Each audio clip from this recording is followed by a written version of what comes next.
জাতীয় কংগ্রেস রাস্তায় শুভেন্দু মোদী হুঁশিয়ার, জাতীয় কংগ্রেস রাস্তায় শুভেন্দু শাহ হুঁশিয়ার। এক আওয়াজ, সেই লড়াইয়ের এক আওয়াজ। দিল্লিকে ছাত্রছাত্রীদের উপর আক্রমণ হলো কেন? নরেন্দ্র মোদী জবাব দাও। দিল্লিকে ছাত্রছাত্রীদের উপর আক্রমণ হলো কেন? ছাত্রছাত্রীদের উপর আক্রমণ হলো কেন? নরেন্দ্র মোদী জবাব দাও।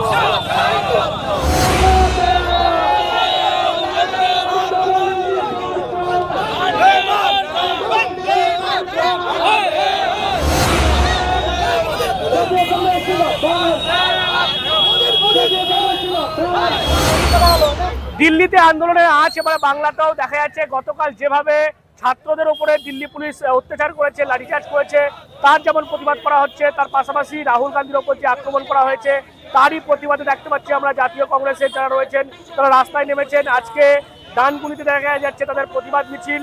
দিল্লি রোড যে বন্দরবিল এলাকা সেখান থেকে মিছিল করে কার্যত তারা স্লোগান দিতে এই মুহূর্তে মিলন সংঘ মাঠের কাছে এসে পৌঁছেছেন। এবং এখান থেকে তারা যেমনটা সাফ বলছেন, যেভাবে কেন্দ্রে মোদী সরকার যেভাবে অত্যাচার করেছে তাদের দিল্লি পুলিশের মাধ্যম দিয়ে, সেটা কিন্তু তারা মেনে নেবেন না। এবং যেভাবে রাহুল গান্ধীর ওপর অত্যাচার তারা করেছেন সেটাও তারা কিন্তু বরদাস্ত করবেন না। সেই হুঁশিয়ারি দিয়েই দেখা গেল একেবারে বন্দরবিল থেকে মিছিল করে এসে মিলন সংঘ মাঠের কাছে তারা প্রতীকী পথ অবরোধ করেন এবং সেখান থেকে হুঁশিয়ারি দেন আগামী দিনে কিন্তু রাহুল গান্ধীর নেতৃত্বে তারা কিন্তু এই আন্দোলনকে আরো তীব্র করবেন।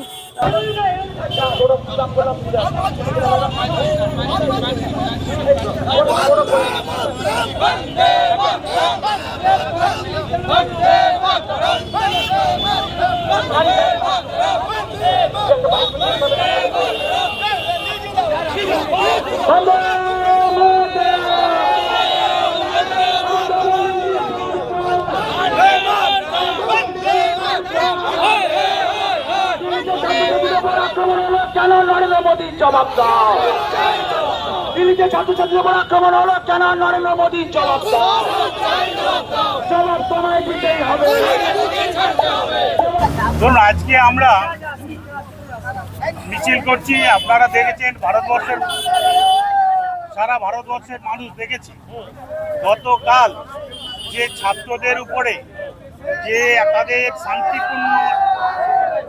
শান্তিপূর্ণ একটা মিছিলের ওপরে, শান্তিপূর্ণ অবস্থানের ওপরে যেভাবে বিজেপির সরকার, নরেন্দ্র মোদী এবং অমিত শাহের যে পুলিশ তাদের উপরে যে বর্বরোচিত আচরণ করেছে, বাচ্চা ছেলেদের 24, 25, 30, 28 বছরের মধ্যে সব ছেলেদের উপরে, তার জন্য আমরা ধিক্কার জানাই। এবং তার প্রতিবাদে ভারতবর্ষের আইকন, ভারতবর্ষের বিরোধী দলনেতা রাহুল গান্ধী গতকাল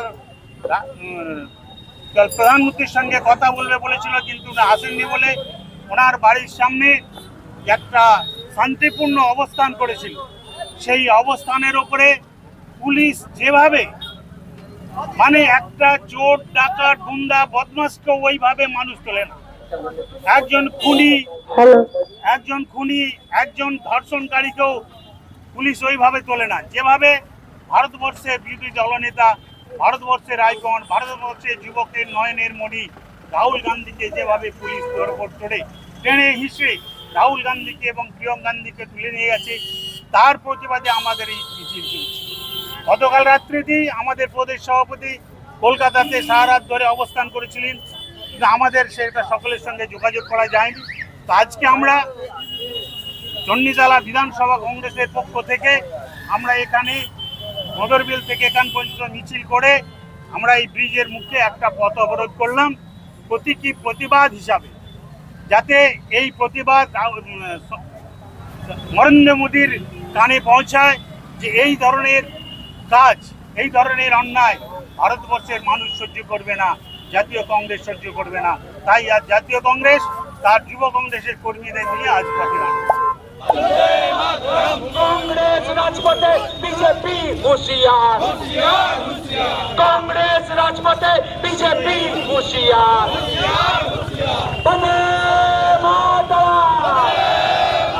প্রথমত ওরা ঠিক করে নিক আগে ওনাদের প্রধানমন্ত্রী কে হবে, ভারতবর্ষের প্রধানমন্ত্রী কংগ্রেসের কে হবে। আর ওটা কংগ্রেস না ককরোচ জনতা পার্টি বোঝা মুশকিল হয়ে গেছে এখন। তার কারণ আমি অফিসে বসেছিলাম, আমার অফিসের সামনে দিয়ে মিছিলটা যাচ্ছিল, গোটা 10-12 জন যাচ্ছিল চিল্লাতে যে মোদির পদত্যাগ করতে হবে। মোদিজির পদত্যাগ করতে গেলে মোদিজিকে পদত্যাগ করিয়ে ওনার কংগ্রেসের কে হবেন সেটা তো ঠিক করুক, তারপরে পদত্যাগের দাবি করুক। গোটা ভারতবর্ষে গোটা পৃথিবীতে এখন একটাই নাম চলছে, সেটা হচ্ছে নরেন্দ্র মোদী। আর নরেন্দ্র মোদী মানুষের পাশে আছে, প্রত্যেকটা মানুষ তার প্রতি ভরসা করেছে।